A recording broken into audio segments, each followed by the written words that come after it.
let's use science to quickly debunk some myths about how to be happy in life, why these things don't work, and what to do instead. Because even though you may know happiness is about getting our needs met, how we go about it can make all the difference. Now, people say money can't buy happiness. Well, it can't directly because it's an emotion and you can't buy emotions, right?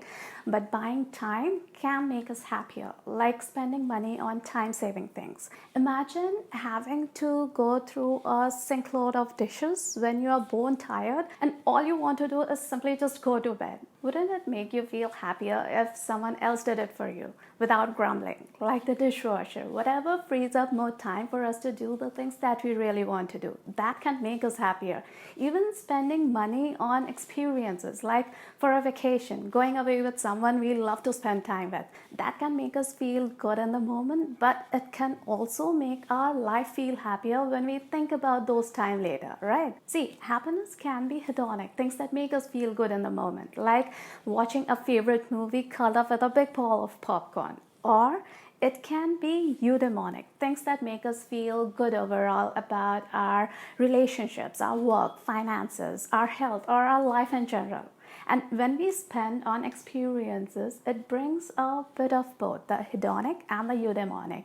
Happy right now and happy with my life kind of feeling. This idea about spending more on experiences and on time-saving things also shows how to be happy by simply auditing and editing what we are already doing. So check, what are you spending your money on? And are the bigger expenses more on things that are good to own, or are they on the things that make life simpler and easier, frees up more time and energy for you to do the things that you really want to do? Find out what's the real motivation behind those expenses. See, we have all heard money is the root of all evil. Well, it isn't. The love of money is. Money can make us happy if we use it as a tool. Look at it as an enabler. How to be happy in life is a lot about changing our relationship with money. Instead of letting it set the tone of our life, like the goals we set or what we think is the ideal work-life balance. Instead of letting it guide those choices for us, we look at it as a tool, as an enabler that will help us to do the things that we really want to do. And when the focus shifts from money being something desirable to what it will help us to do, our choices in life changes, leaning more towards those that will bring true happiness and satisfaction to our life. And that takes us to the next one. We think getting what we set to get, achieving our goals will make us happy. Like,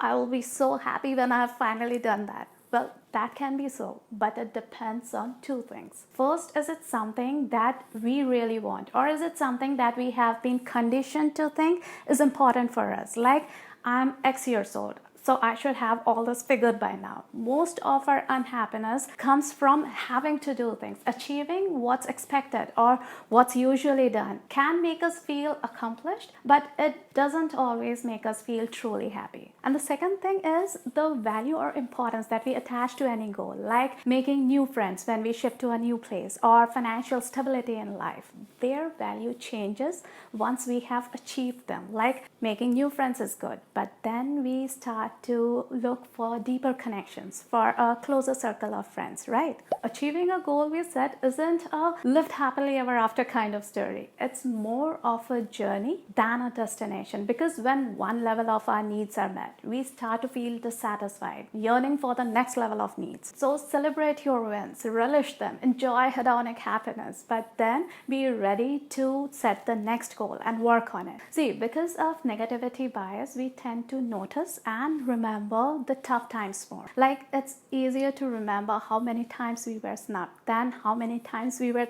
thanked for something. Celebrating the wins anchors them more strongly in our memory, making them equally likely to pop up when we think back on how life has been till now. It adds to our eudaimonic happiness. This is a very common habit of happy people.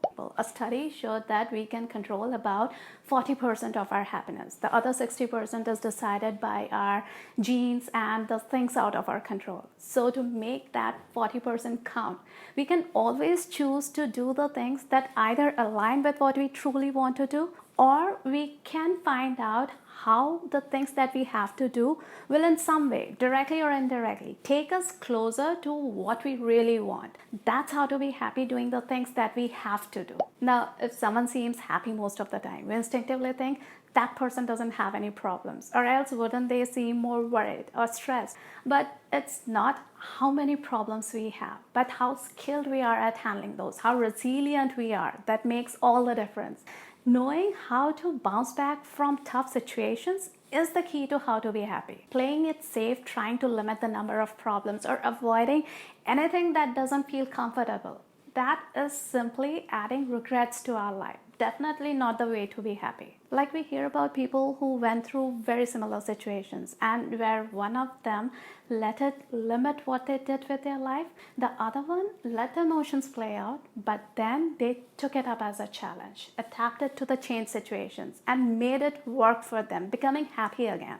That's resilience in progress. See, the more challenges we go through, the more resilient we become. It's like building muscles in a gym, or becoming experts by practicing something every day. But it doesn't mean going out of our way looking for challenges. It simply means not avoiding those little everyday problems, those awkward conversations or those tough decisions we would rather avoid, because that gives us a framework to use when tougher situations pop up. We know what works for us, what to do first, then next, how to get through it in one piece. And the more competent we feel about handling anything that comes our way, the happier we generally are with life, because feeling competent is one of our basic psychological needs, and happiness is all about getting our needs met, right? To make it easier, we can tweak some of the things that we are already doing to turn them into simple habits to automatically approach any situation more effectively, like snapping out of the worry loop or making anything easier to handle. It's all there in this video, how to go about it, and a couple more ideas for you to choose from. I hope you found this video useful. Take care, and I'll meet you right over there.